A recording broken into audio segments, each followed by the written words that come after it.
저 좀 알아보고 싶은데 뭐 알아볼 방법이 딱히 없잖아요. 그래서 이제 유튜브에 영상 올린 것들을 찾아서 제 아내랑 이렇게 봤어요. 우리 목사님 설교 말씀도 들으면서 은혜를 받았고, 특별히 찬양팀, 성가대팀 그 성가한 곡들 이렇게 많이 올라왔던데 정말 잘해요. 예, 정말 은혜스럽게 너무 잘하는데 귀한 찬양 통해서 또 하나님께서 영광 받으신 줄로 믿고요. 또 우리 성가대원들 또 여기 앉아서 들으면서 함께 주님께 영광 돌리신 모든 분들 삶을 통해서 하나님께서 더욱 영광 받으시기를 그렇게 축복하고 축원합니다. 드디어 제가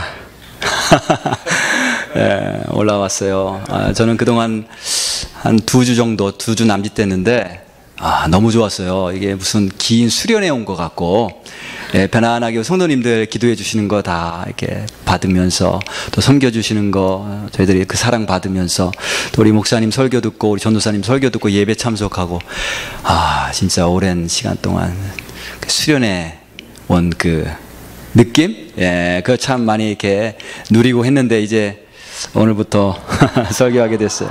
예, 저희 가정에 의해서 기도해 주신 거 너무 감사드리고요. 그리고 도착하는 날부터 제가 일부 예배 때도 감사 말씀 드렸는데, 도착하는 날부터 지금까지 정말 따뜻하게 저희들을 대해 주셔서 저희들이 금방 이게 긴장이 다 풀리고 또 큰 위로도 되고 새로운 도시에 왔는데 쉽게 이렇게 지금 잘 적응하고 있습니다. 너무 감사드려요. 감사드립니다. 제가 여기 기타를 하나 가져왔는데, 이 기타를 여기 강단 옆에 있는 저 클로젯에서 제가 찾은 거예요. 네. 강단 옆에 있는 클로젯에서 제가 찾은 건데, 아주 예쁜 기타예요. 그런데 아마 아무도 안 쓰는 기타 같아요. 그래서 그냥 그 클로젯에 보관되어 있는 기타를 하나 찾았는데, 제가 이 기타를 보면서 제가 예전에 가지고 있었던 기타가 기억이 났어요. 그 기타는 어떤 기타였는가 하면, 예전에 교회 제가 이제 사역할 때, 목회할 때 오래전에 한쪽 구석에 이렇게 버려졌던 기타예요. 이 목 뒤에가 이렇게 부러졌어요. 그래서 완전히 끊어지진 않았지만 아주 심하게 금이 갔고, 그래서 조금만 더 충격을 가하면 부러질 것 같은 그런 상태에 있었고, 그 다음에 앞과 옆과 뒤에 수없이 많은 상처와 이런 흠들이 있었어요. 누가 뭘로 막 이렇게 찍었는지 찍힌 자국들이 너무너무 많았고, 그 다음에 요 밑에 요게 없이 큰 구멍이 하나 뚫려 있었어요. 그리고 줄은 하나도 없었고, 그래서 제가 이걸 보면서 누군가 어뷰즈한 것 같다라는 생각을 좀 했어요. 그리고 이 기타가 덤스터에 버려지지 않은 게 정말 신기하다 할 정도로, 이걸 왜 버리지 않고 여기 갖다 놨지? 그런 생각을 했어요. 그런데 왠지 이 기타를 보면, 그 기타를 보면서 제 마음이 끌렸어요. 그래서 제가 제 개인적인 사비를 들여서 기타 고치는 전문가에게 갖다 줘서 이런 데 좀 풀로 잘 붙이고, 그 다음에 구멍 난 것도 떼우고, 쇠 줄도 잘 하고, 그 다음에 약도 칠해서 광도 내고, 그렇게 했어요. 그리고 나서 그거를 사용했어요. 제가 반주자가 없을 때, 뭐 기도 인도 때나 뭐 찬양이 필요한데 반주가 없을 때 제가 그거 가지고 이렇게 사용했어요. 그러면서 굉장히 많이 애정을 줬던, 사랑을 주고 정을 줬던 그런 기타인데, 왜 그랬는가 하면 그 기타를 볼 때마다, 그리고 그 기타를 사용할 때마다 넌 참 꼭 나랑 같다, 꼭 나 같다, 이런 생각이 들었어요.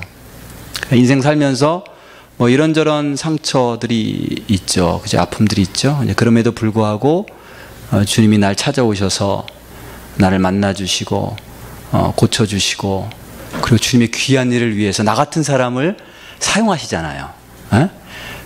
참 부족한 사람인데 주님이 사용하시는 거예요. 그런 걸 볼 때마다 참 감격스러웠는데, 그 기타를 볼 때마다 꼭 너는 나 같다 이런 생각이 들었던 거예요. 이제 그렇게 사용하다가 이제 새로운 목회지를 하나님께서 허락하셔서 이제 이곳으로 이제 오기 위해서 이삿짐을 싸야만 됐어요. 그래서 그 기타를 어떻게 해야 될까 생각하다가 그 기타를 놓고 가 봐야 아무도 쓰지 않을 것 같아요. 왜냐하면 다들 다 좋은 기타를 가지고 있기 때문에, 굉장히 좋은 기타들. 그래서 내가 가져가야 되겠다.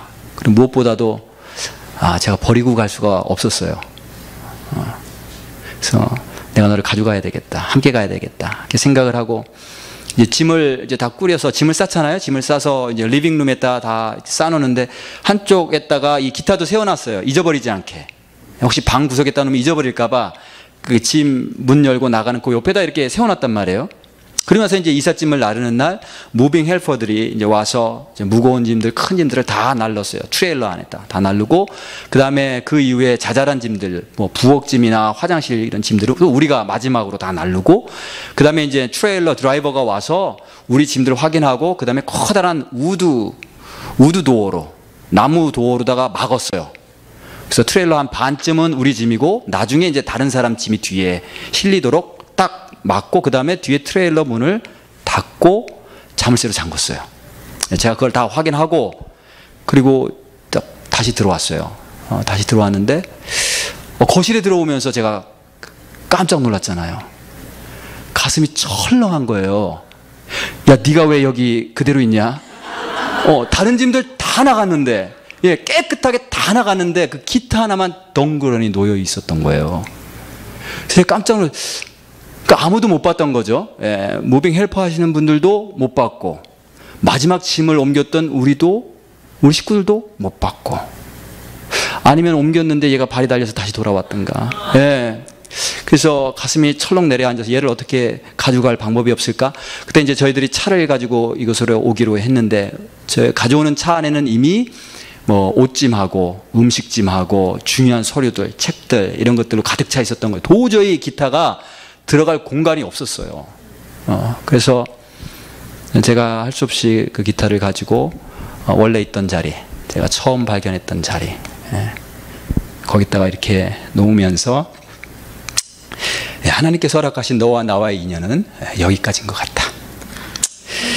너 좋은 주인 만나서 앞으로도 귀하게 쓰임받기를 원한다.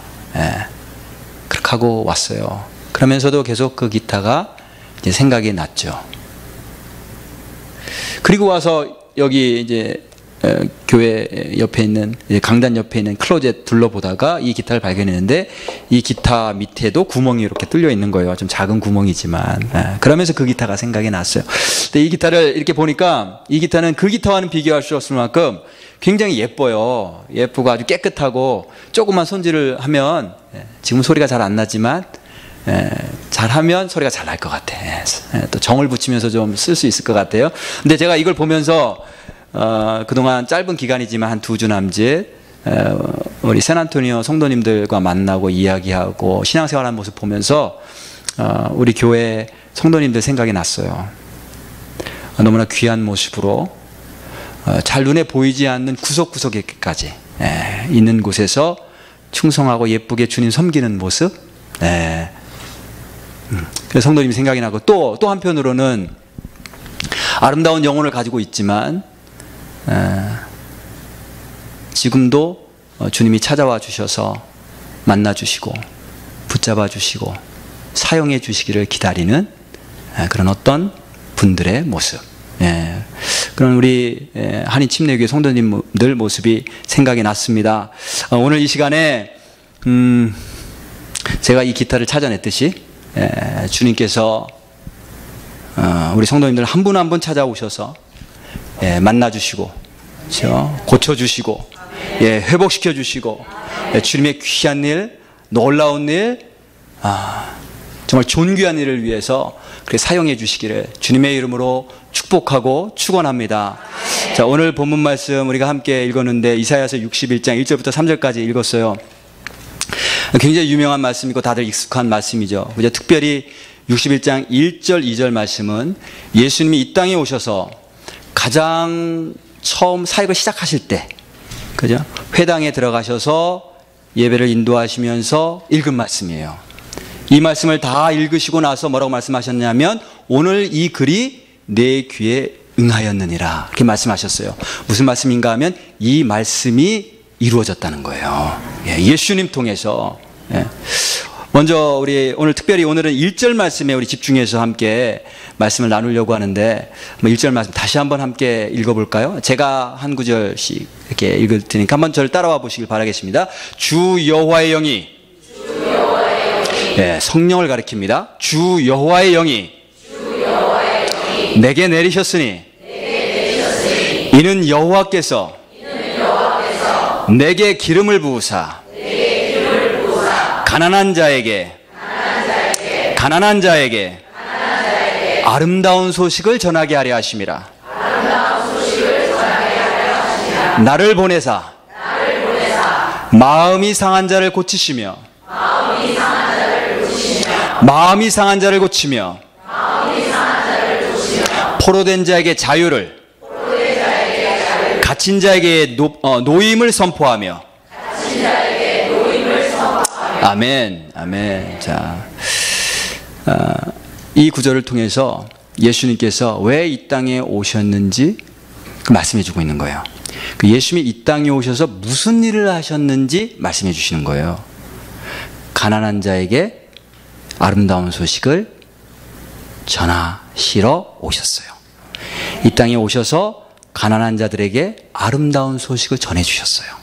근데 이 가난한 자라는 것은 돈이 없어서 경제적으로 쪼들려서 가난한 그런 사람들만을 말하는 게 아니고 원래 의미는 the afflicted. 그래서 고난 때문에 고통당하는 사람들 있잖아요. 정말 고난 때문에 낮은 자리에서 신음하고 애통하는 사람들. 그런 사람들을 말해요. 그런 사람들에게 좋은 소식. 그들에게 구원을 선포하시고 그들에게 회복을 선포하시고 그들에게 영생을 주시러 오셨어요. 자, 그럼 그게 뭔가 가난한 자에게 좋은 소식을 전해준다라고 하는 뜻이 무엇인가를 그 밑에 구절에서 설명해 주고 있어요. 마음이 상한 자를 고치시는 것. 그죠? 두 번째는 포로된 자에게 자유를 주시는 것. 세 번째는 갇힌 자에게 노임을 선포하시는 것. 이 세 가지예요. 이 세 가지를 좀 더 구체적으로 자세하게 함께 말씀을 나눠보려고 합니다. 첫 번째, 예수님이 오신 이유는 마음이 상한 자를 고치시기에 오셨어요. 예수님이 오셔서 무슨 일을 하셨는가 하면 마음이 상한 자를 고치셨어요. 자, 여기서 마음이 상했다라고 하는 것은 원래 뜻은 마음이 깨졌다는 거예요. 그것을 떨어뜨리면 팍 깨지죠. 그죠? 팍 깨져요. 그러면 그것을 사용할 수 있어요? 없어요? 없죠. 깨지면 사용할 수가 없어요. 내 마음이 깨졌다는 거예요. 그 깨진 마음을 찾아오셔서 그거를 싸매 주시고 묶어 주신다라고 하는 뜻이에요. 당시 이제 이사야 선지자가 이 예언을 할 때는 그 이스라엘 백성들이 이 예언을 듣는 이스라엘 백성들 상황이 어떤 상황이었는가 하면 큰 전쟁을 계속 겪는 거예요. 지금 우리나라는 혹시 전쟁이라도 날까 너무너무 안절부절하면서 어떻게 해서라도 전쟁 나지 않도록 애를 쓰고 기도하고 있잖아요. 그런데 이 당시 이스라엘 백성들에게는 큰 전쟁이 끊임없이 계속해서 일어나고 있었어요. 그리고 많은 사람들이 죽고 많은 사람들이 포로로 끌려갔어요. 다른 사람이 아니고 내 아빠가 죽고 내 엄마가 죽고 사랑하는 내 자녀들이 죽고 내 집을 잃어버리고 포로로 끌려가는 거예요. 그런 과정들을 통해서 이 백성들의 마음이 얼마나 많이 상했겠어요. 얼마나 많이 깨져 있겠어요. 그런 그들에게 이사야 선지자를 통해서 메시아가 오시면, 그리스도가 오시면 모든 상처났던 깨어졌던 마음들을 다시 싸매고 묶고 회복시켜 줄 것이다라고 예언하시고 선포하시는 내용이에요. 모든 게 마음에서 나옵니다. 마음에서 나와요. 그래서 마음이 깨지면 아무것도 할 수가 없어요. 그릇이 깨지면 아무리 그 그릇이 예뻐도 깨지면 아무것도 담을 수 없고 사용할 수 없듯이 마음이 벌써 깨져버리면 아무것도 못해요. 근본적인 문제가 뭐냐면 우리 육체의 문제가 아니에요. 또 우리 뭐 돈이 없고 비즈니스가 안 되고 힘들고 뭐 이런 게 문제가 아니고 마음이 문제인 거예요. 마음이 문제. 마음만 회복이 되면 어떠한 상황이든지 그 안에 행복함이 있고 기쁨이 있고 평화가 있어요. 그 마음이 broken heart가 됐어요. 예수님이 오신 이유가 뭐냐면 그 깨진 마음을 잘 모아서 회복시키기 위해 오셨어요.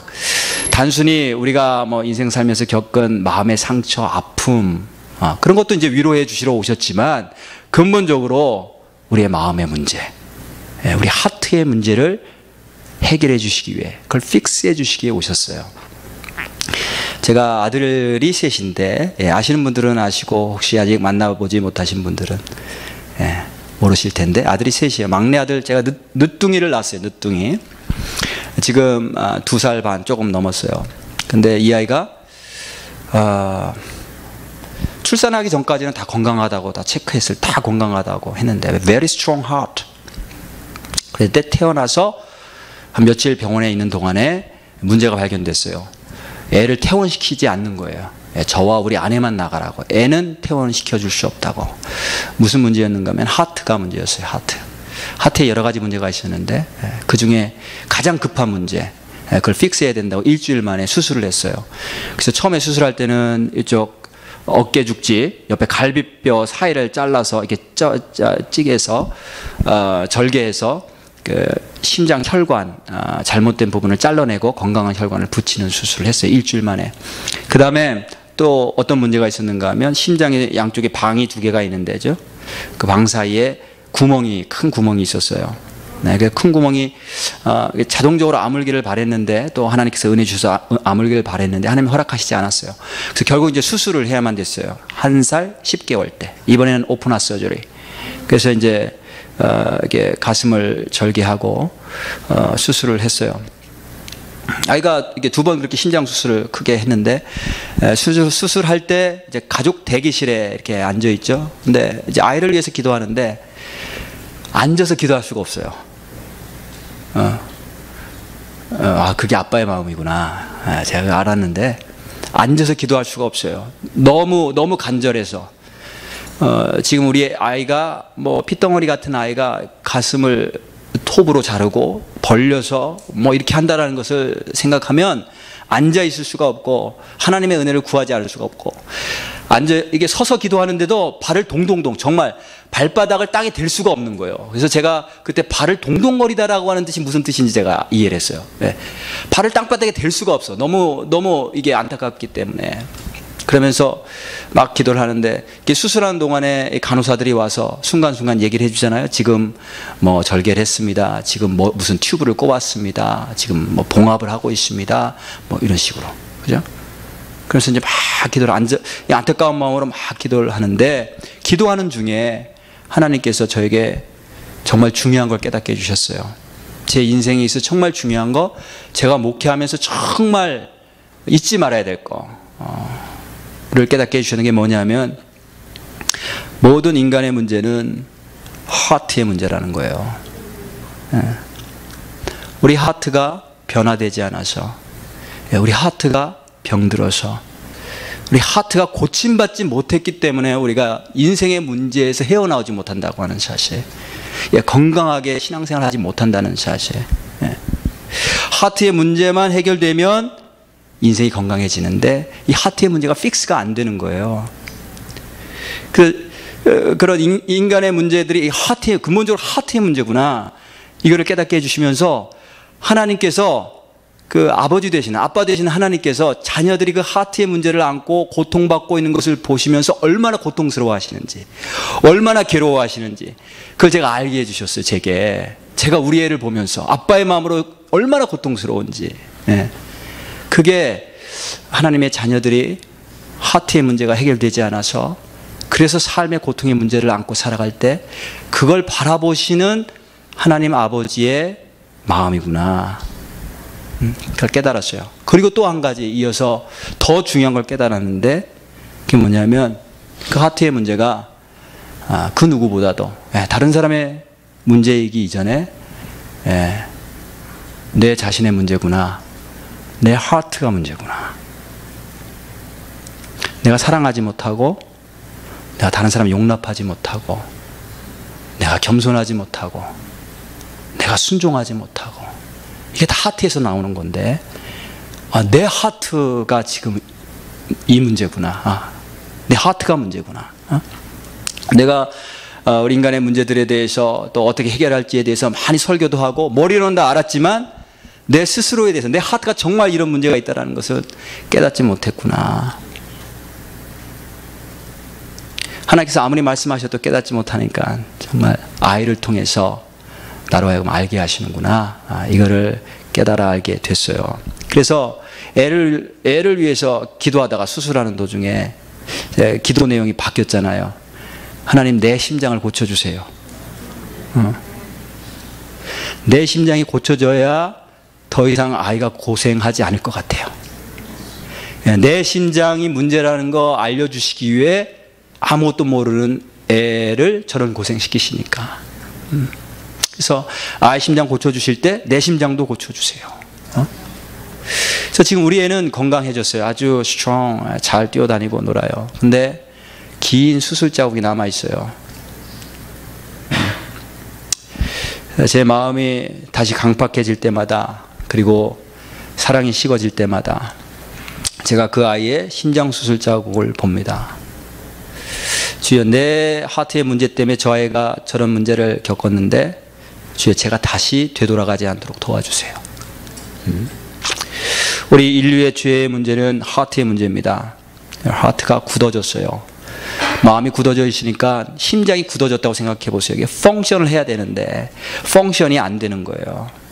펑션이 안 되는 거예요. 그래서 그 하트를 고치시기 위해 하나님 아버지께서 가장 사랑하시는, 얼마나 사랑하실까요? 하나밖에 없는 외아들. 우리도 내 자식 사랑하는데, 약한 부모라도 내 자식 사랑하는데, 사랑 그 자체가 사랑이신 하나님 아버지께서 그 아들을 얼마나 사랑하시겠어요? 그 아들을 내어주신 거예요. 수술대 위에. 그리고 사랑하는 아들의 가슴을 가르시고 그 심장을 꺼내서 우리 굳어진 심장 바꾸시기 위해서 심장 이식 수술을 하셨어요. 아버지 손으로. 얼마나 마음이 아프셨을까요? 얼마나 고통스러우셨을까요? 근데 성경은 하나님께서 기뻐하셨다 그래요. 기뻐하셨다. 우리의 심장이 바꿔지는 것, 그래서 하나님의 자녀들이 건강해지는 모습을 보시면서 기뻐하셨다. 우리의 마음이 강팍해질 때마다, 사랑이 식어질 때마다 이 하나님 아버지의 사랑으로 우리가 눈을 돌리기를 바랍니다. 그리고 십자가의 예수님을 바라보기를 원합니다. 그분의 손에 못자국, 창자국, 모든 피와 물을 다 쏟으신 그 모습 우리가 늘 언제나 기억하면서, 주님, 내 하트를 바꿔주시기 위해 주님께서 당신의 하트, 당신의 생명을 다 내어주셨는데 주님, 내가 되돌아가지 않게 도와주세요. 예수님께서 이 땅에 왜 오셨는가? 우리 하트를 바꾸시기 위해서, 하트 문제 픽스하시기 위해 오셨어요. 두 번째, 왜 오셨는가? 포로된 자에게 자유 주시려고. 북이스라엘이, 그 이스라엘이 두 나라로 나뉘었죠. 북이스라엘, 남이스라엘. 두 나라 다 나라가 망해서 포로로 끌려갔어요. 북이스라엘은 아수르라고 하는 나라에 포로로 끌려갔고, 남유다는 바벨론이라고 하는 나라에 포로로 끌려갔어요. 자, 포로로 끌려갔다는 말은 무슨 뜻이냐면, 자, 끌려가면 어떻게 돼요? 자기가 살던 나라와 땅을 잃어버리는 거예요. 특별히 땅을 잃어버리는 거예요. 포로로 끌려갔다라고 하는 말은 무슨 말인가 하면 자기들이 살던 땅을 잃어버렸다는 거예요. 근데 구약 성경에서 땅은 굉장히 중요한 의미를 가지고 있어요. 가나안 땅, 하나님께서 약속으로 주시죠. 너희들에게 가나안 땅 줄 거야. 그리고 그 말씀을 지키시죠. 땅이 굉장히 중요한 의미를 갖고 있는데, 그게 뭐냐면 하나님께서 하나님의 백성들에게 주시는 축복, 은혜, 그것을 상징해요. 땅이. 그래서 가나안 땅을 뭐라고 불러요? 젖과 꿀이 흐르는 땅. 그만큼 하나님의 축복과 은혜가 풍성하다는 거죠. 하나님께서 이스라엘 백성들, 노예였던 이스라엘 백성들, 그들을 불러내셔서 하나님의 백성으로 삼으셨어요. 거룩한 백성으로. 그리고 하나님 나라의 귀한 유업을 받을 것이라는 것을 알려주시기 위해 땅을 주신 거예요. 그리고 그 땅은 절대로 다른 나라 사람들에게 팔면 안 돼. 그리고 자자손손 그것을 물려줘서 절대로 잃어버리면 안 된다라고 말씀하셨어요. 그런데 이스라엘 백성들이 포로로 끌려갔잖아요. 무슨 뜻이에요? 하나님이 주신 유업을 잃어버린 거예요. 축복을 잃어버린 거예요. 하나님의 자녀로서, 백성으로서 마땅히 누려야 될, 하나님이 거저주신 그 은혜를 다 잃어버린 거예요. 이 구약에서의 땅은 신약에서 천국을 상징합니다. 천국. 우리가 하나님 자녀가 되면 하나님의 자녀들이 누리도록 하나님께서 거저주신 축복이 있어요. 그게 천국이에요. 천국. 영원한 유업, 영적인 축복. 근데 이사야서에서 땅을 잃어버리고 이 하나님의 백성들이 포로가 되었다는 뜻은 무슨 뜻이냐면 영적으로 우리가 하나님의 자녀인데 하나님께서 주신 천국의 그런 축복들을 누리면서 살아야 되는데 그걸 잃어버렸어요. 왜요? 죄의 포로가 되어서, 마귀의 포로가 되어서, 그래서 하나님께서 주신 축복의 유업들을 누리지 못하는 상태가 되었다라는 것을 말해주는 거예요. 포로로 끌려갔다는 것은. 자, 우리가 예수님 믿으면 하나님 자녀가 되고 자녀에게 자동적으로 오는 유업이 있어요. 축복이 있어요. 어제도 제가 목장 모임에 갔는데 참 너무 예쁜 그런 집에서 예쁜 가정에서 이렇게 오픈을 하고 목장 식구들이 모였어요. 근데 거기 애들들이 있었어요. 그 애들들은 자기가 한 거 없죠.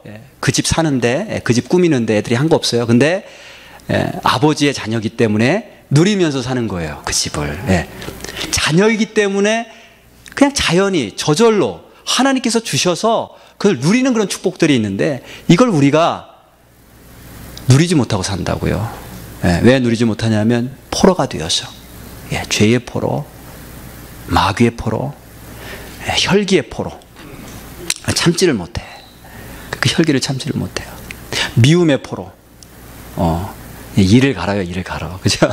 용서가 안 돼. 칼을 갈아. 기회만 되면 그냥, 그죠? 내가 기회만 되면. 욕심의 포로. 하나님이 원하시는 선하신 뜻이 이건 줄 알면서도 내 욕심에, 육신의 욕심에 이끌려서 포로가 되어서 그걸 하지 못해요. 순종하지 못해요. 또 각종 중독들, 스마트폰, 특별히 젊은 친구들, 스마트폰 중독 심각합니다. 저도 굉장히 의식적으로 노력하는데 깨면 나도 모르게 스마트폰 꺼내서 메일이 왔나 뭐가 왔나 스마트폰을 묵상을 해요. 하나님 말씀을 먼저 묵상해야 되는데 이게 중독이 됐어요. 수시로 이렇게 꺼내보고 수시로. 쇼핑 중독. 쇼핑 중독이요. 옛날엔 여자분들만 쇼핑 중독이 있었는데 요즘은 남자들도 쇼핑 중독이 있어요. 그래서 인터넷으로 쇼핑을 하니까 뭐 사고 싶은 거 있으면 인터넷 들어가가지고 보는 거야. 이베이 들어갔다 아마존 들어갔다가 뭐가 내가 원하는 게 가격이 얼마인가 막 비교해서 막 세일할 때 탁 클릭해가지고 지불하고 사는 거. 요즘은 뭐 아마존 프라임 그래서 하루 만에 오잖아요. 당일날도 오고 그런 어떤 쾌감이 있나 봐요. 남자도 쇼핑 중독, 갬블링 중독, 또 영상, TV나 영화 중독. 이런 것들의 포로가 되면 하나님의 자녀로서 누려야 될 축복을 누리지 못해요. 그래서 평안이 없는 거예요. 나도 모르게 무엇인가 묶여있기 때문에, 포로로 묶여있기 때문에. 그래서 기쁨이 없어요. 신앙생활하는 게 힘들어. 그렇죠? 이런 모든 포로 생활이 어디에서부터 시작되는가 하면 내가 주인 되어서 사는 삶에서부터 시작이 돼요. 하나님이 주인이신데, 하나님이 주인이신데 내가 주인 되어서 내 자신이 내 삶을 몰아갈 때 하나님이 주신 축복의 땅을 잃어버리게 되는 거예요. 이스라엘 백성이 그랬어요. 이스라엘 백성이 그래서 땅을 잃어버렸어요. 하나님만이 주인이신데 내가 다른 거 의지하고 내가 원하는 거 구하다가 땅을 잃어버린 거예요. 천국, 우리가 천국이라는 말을 하는데 천국이 뭐예요? 천국은 하나님이 통치하시는 곳이에요. 그래서 하나님 나라라고도 부르잖아요. 천국을 하나님 나라, 하늘나라 또 하나님 나라. 하나님 나라는 어떤 곳이냐면 하나님이 통치하시는 것. 그래서 지금 이 땅에서도 하나님께서 통치하시는 삶을 살면 내가 있는 곳이 천국이에요. 천국을 누리면서 살 수가 있어요. 어떤 환경이나 어떤 상황일지라도 하나님이 전적으로 통치하시도록 나를 맡겨드리면. 근데 하나님이 통치하시는 게 아니고 하나님이 주인이 아니고 내가 주인 되어서 내 삶을 이끌어 가려고 하는 순간, 그죠? 천국을 잃어버리는 거죠. 지난 목요일날 우리 미국 형제분들이 여기 목요일마다 모여서 성경 공부하는데 제가 한번 참석해 봤어요. 보니까 굉장히 많은 분들이 오셨어요. 많은 분들이 동그랗게 둘러앉아서 자리가 없어서 막 옆에 앉고 그 다음에 말씀을 공부하는데 정말 말씀에만 집중하면서 다른 이야기 안 하고, 남자들도 할 얘기가 얼마나 많겠어요? 직장에서 어떤 일이 있었던 것들. 근데 그런 얘기 안 하고 1절 말씀에만 집중하면서 진지하게 말씀을 탐구하는데 다들 좋아하는 거예요. 다들 보니까 캐톨릭 출신도 계시고 에피스코팔 출신도 계시고. 근데 말씀에 대한 갈급함이 있으니까 와서 말씀을 너무너무 좋아하세요. 단순히 머리 지식이 아니고 본인들이 삶 속에서 갈등하는 게 있잖아요. 예. 그걸 어떻게 정말 말씀을 통해서 해결받을 수 있을까? 하나님께서 말씀을 통해 어떻게 우리에게 가르쳐주고 계시는가? 이걸 풀어보려고 막 애쓰는 모습들을 보는데 제가 목사로서 이렇게 보니까 너무 흐뭇한 거예요. 예, 너무 좋고. 그래서 우리 혹시 성도님들 가정에 미국 남편들 계신데 성경 공부 참여 안 하신 분들 계시면 한번 권유해 보세요. 권유. 초청. 우리가 강제로 모셔다가 앉혀놓을 수는 없지만 초청은 할 수 있잖아요. 그죠? 권유는 할 수 있잖아요. 아, 성경 공부 모임 저 너무 좋다는데 당신도 한번 가보지 그래? 말은 해볼 수 있잖아요. 그 다음에 이제 하나님께 맡기고 우리가 기도하고. 그러면서 이제 지난주에는 그 요한복음 14장 말씀 가지고 구절구절 필요한 주제 가지고 함께 토론하고 말씀의 뜻이 무엇인가 막 토론하는데 그 토론 제목 가운데 하나가 뭐냐면 이런 제목이었어요. 신앙생활하는 게 쉬운가 어려운가? 쉬워요 어려워요? 예수님 믿는 삶이 쉬운가 어렵나? 어려워요? 근데 거기 남편분들께서 하시는 말씀이 다 한결같이 쉽지 않다. 다 고개 끄덕끄덕. 어렵다 이거예요. 어렵다. 다 공감하시고 다 동감하시고 다 동의하시고 어렵다.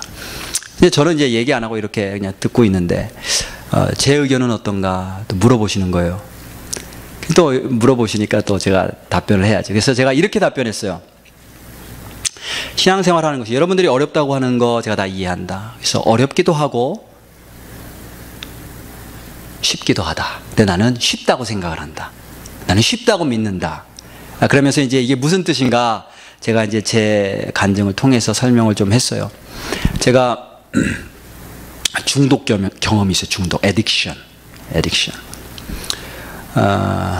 언제였는가 하면 제가 20년 전에 처음에 미국 와서 공부하러 왔는데 제가 한국에서 영어를 제대로 이렇게 체계적으로 공부한 적이 없으니까 아무래도 영어가 부족할 거 아니에요. 그래서 이제 영어를 배워야 되겠다. 어떻게 배울까? 영화를 보면서 배워야 되겠다. 영화. 미국 영화. 자막 없이. 그럼 이제 리스닝도 되고, 이제 영어 표현도 제가 이제 알게 되고, 또 제가 영화 보는 거 좋아하니까. 그래서 이제 영화를 보기로 하고, 이제 주중에는 바쁘니까, 이제 공부하랴, 일하랴 바쁘니까, 이제 주말에 영화를 보려고 제가, 그 비디오샵에 갔어요. 빌리러.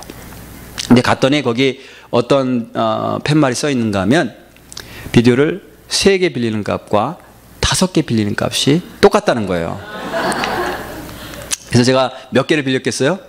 5개 빌렸죠, 당연히. 값이 똑같은데 보다가 못 보는 한이 있더라도 일단 5개를 빌려요. 그러니까 비디오 고르는 재미도 있고. 그래서 이제 주말만 되면 거의 달려가는 거예요.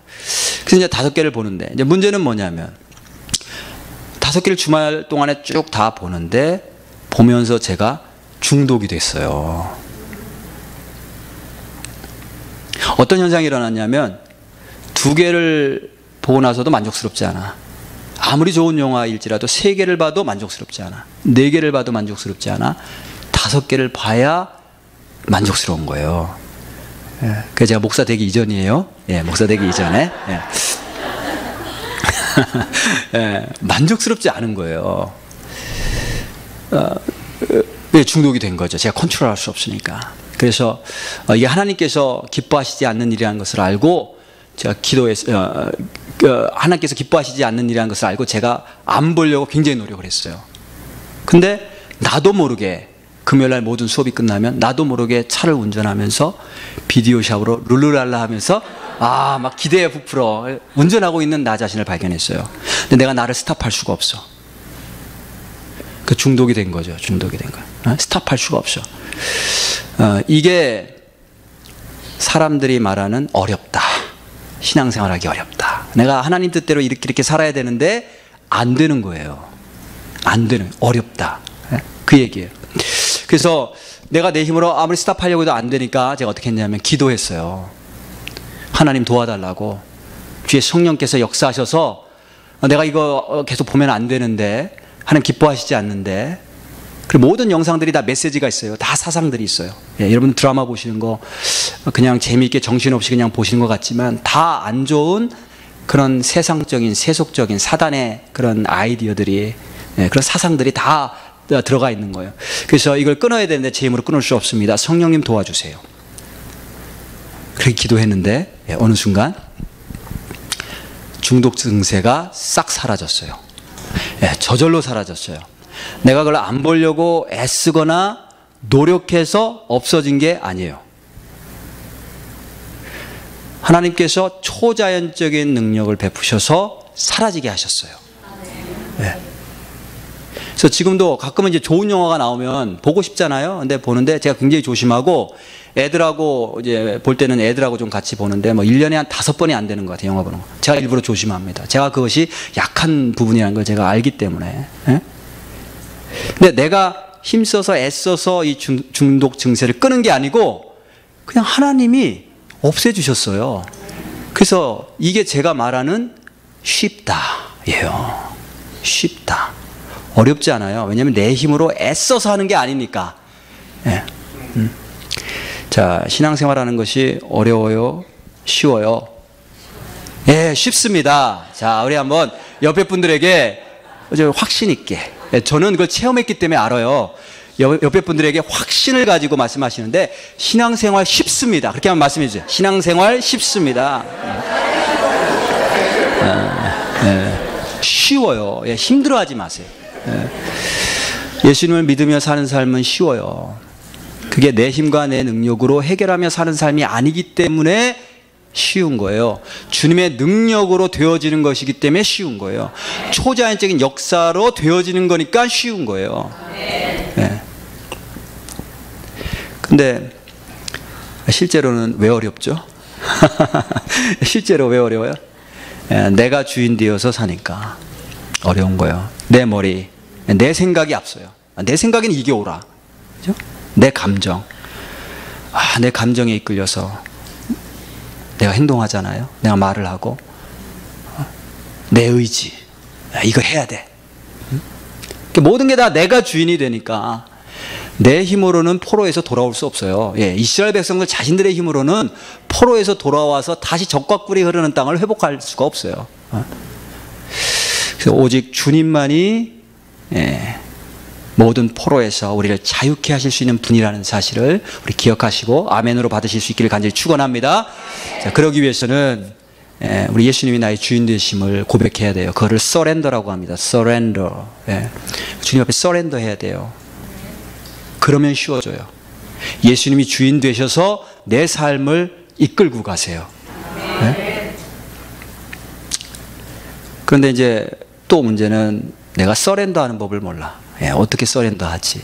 그래서 서렌더 하도록 하나님께서 2가지를 주셨는데 첫 번째가 뭐냐면 고난이에요. 고난. 고난이 있으면 정말 힘든 고난이 있으면 결국 내가 꺾어지고 서렌더 하게 돼요. 우리 아들 심장 수술하니까 제가 서렌더 하게 되더라고요. 주님 앞에 주님 내 심장이 문제였군요. 내 심장 고쳐주세요. 고난 통해서 우리 서렌더 하게 해주세요. 그래서 고난이 유익이에요. 2번째는 성령님 주셨어요.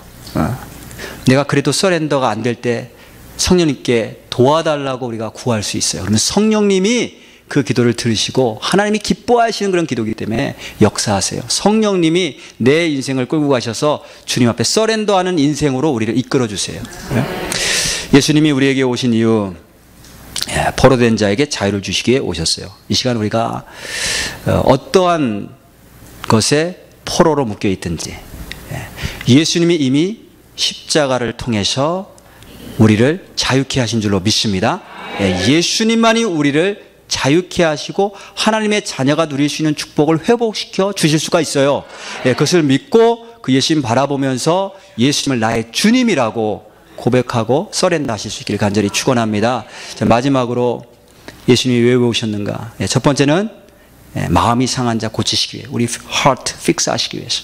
2번째는 포로된 자 자유케 하셔서 주님의 축복 회복시키기 위해서. 3번째 갇힌 자에게 노임을 선포하며 갇힌 자를 놓아주시기 위해서. 그래서 갇힌 자란 뭐냐면 감옥에 갇혀 있는 상태를 말해요. 감옥에 갇혀서 사방이 막혀 있어. 나갈 출구가 없어요. 우리는 감옥 그러면 뭐 이렇게 방이 있고 저쪽 나가는 문이 이렇게 있죠. 예, 철문이지만 잠겨 있고 뭐 그런 걸 상상하시는데, 이 고대 시대에는 감옥 그러면 구덩이에요, 구덩이.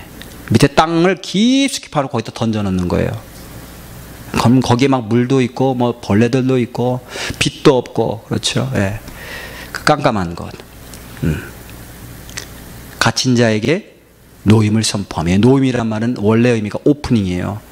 깜깜한데, 깜깜한 구덩이, 빛이 없는 구덩이, 사방이 막혀서 나갈 출구가 없는 그런 구덩이.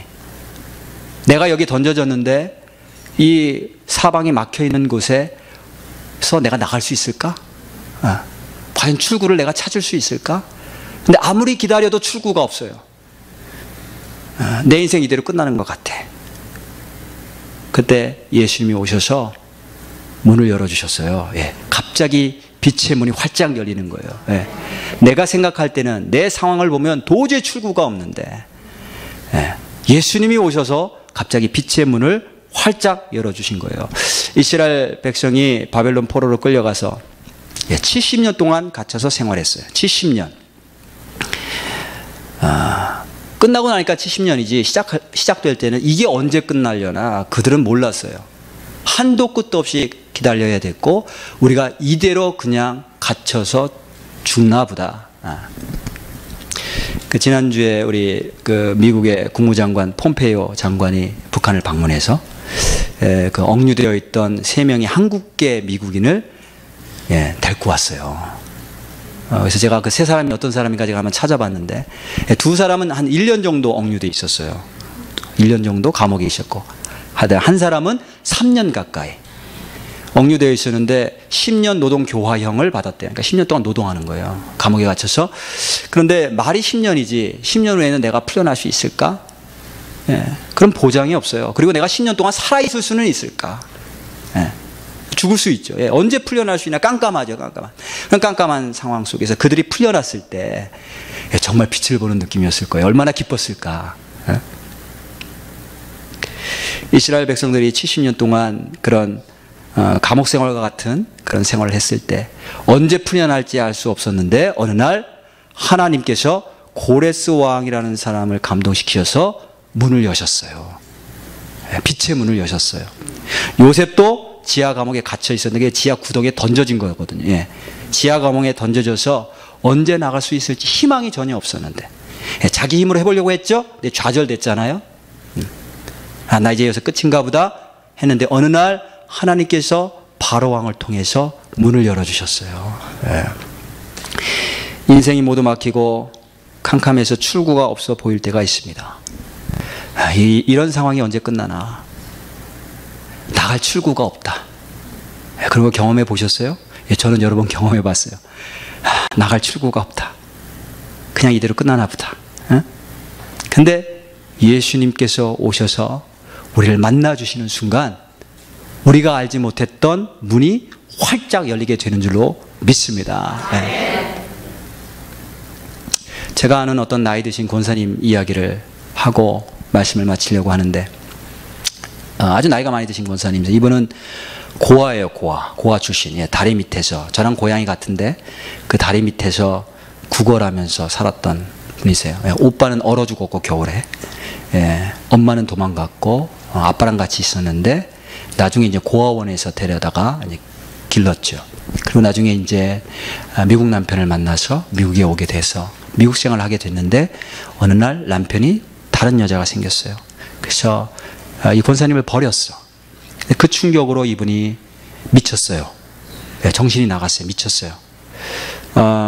미쳤는데 그분 고백으로 완전히 깜깜했대요. 자기는 완전히 깜깜했다. 머리를 길게 풀어 헤치고, 옷은 뭐 몇 년 동안 미쳐서 있었으니까 하나도 빨지 않아 새카맣게 냄새가 펄펄 나고. 근데 이분이 그 습관이 있으니까, 뭐 습관도 있고 그분의 영이 이끌었던 것 같아요. 영은 살아있으니까 아직도 교회로 이끄는 거예요. 교회 가서 앉으면 사람들이 다 피해. 미쳤다고. 무서우니까 피하고 더럽고. 배가 고파서 막 문을 두드리고 밥을 달라고 그러면 미친 사람 저리 가라고 내쫓고. 그래서 이분이 그 당시에 미쳤었던 그 시기 가운데 다리는 깜깜해가지고 아무것도 기억이 안 나는데 그것만은 기억나는 거예요. 교회 갔는데 교회에서 영접하지 않았던 거, 사람들이 다 자기를 피했던 거, 배고파서 문을 두드렸는데 거절당했던 거, 이것만 기억을 해. 네, 이것만 기억해. 그래서 이분이 집이 있어서 콘도가 있었어요. 그래서 이제 밤에는 들어오는데 미쳤으니까 불도 하나도 안 켜놓고 깜깜한데 혼자서 깜깜한데 이제 무릎 꿇고 어느 날인가 한 3년쯤 지나서 어느 날인가 깜깜한데 새벽에 아마 그 영이 간신히 살아있는 영이 하나님을 향해 기도했던 것 같아요. 깜깜한데 무릎 꿇고 있는데 갑자기 하늘에서 밝은 빛이 환하게 비치더니 그 빛이 쏜살같이 내려와서 그분의 마음속으로 쑥 들어오더래요. 그다음부터 정신이 확 난 거예요. 그래서 벌떡 일어나서 내가 여기서 뭐 하고 있지? 내가 왜 이러지? 하면서 이제 불을 켜고 자기 모습을 보고 기절할 뻔했죠. 예. 이제 목욕탕에 가서 욕조에다 물 받아놓고 이제 거기서 샤워를 하는 목욕을 하는데 3시간 동안 때를 벗겨도 계속 나오니까 물은 새카맣게 문자 그대로 새카맣게 되고. 예? 제가 이 간증을 들으면서 야, 이분의 삶이 진짜 복음이구나. 예? 우리는 눈이 어두워서 깜깜한 가운데 어디가 생명의 길인지 모르고 방황하면서 살았는데 어느 날 예수님이 빛으로 오셔서 내 삶을 비춰주시고 나를 만나주시고 구원이 무엇인지 영원한 생명이 무엇인지 알려주시고 하나님 자녀 되도록 도와주시고 나와 함께 동행해 주시고 아, 이분의 삶이 복음이구나. 그것을 제가 깨달았습니다. 여러분 어떠한 상황일지라도 그죠? 사방이 막혀 있고 깜깜하고 길이 없는 것 같고 끝날 것 같지 않고 그런 상황일지라도 예수 그리스도께서 우리에게 빛의 문으로 오셨다라는 사실을 다시 한번 기억하실 수 있기를 간절히 축원합니다. 예수님이 열어주실 거예요. 어느 순간 우리는 좌절하고 포기하고 끝났다라고 생각하지만 주님이 어느 순간 우리가 성령 안에서 기도하고 간구하면 틀림없이 그 기도를 들으시고 하나님의 때에 문을 열어주실 줄로 믿습니다. 이스라엘 백성들이 그랬잖아요. 앞에 홍해 가로막혀 있고 뒤에는 애국 군사들, 이집트 군사들 쫓아오는데 길이 없어요. 길이. 사방이 막혀 있고 이제 우리는 죽었다 끝났다 했는데 하나님께서 바닷물 가르시고 바다에 길을 내셨어요. 길을 내셨어요.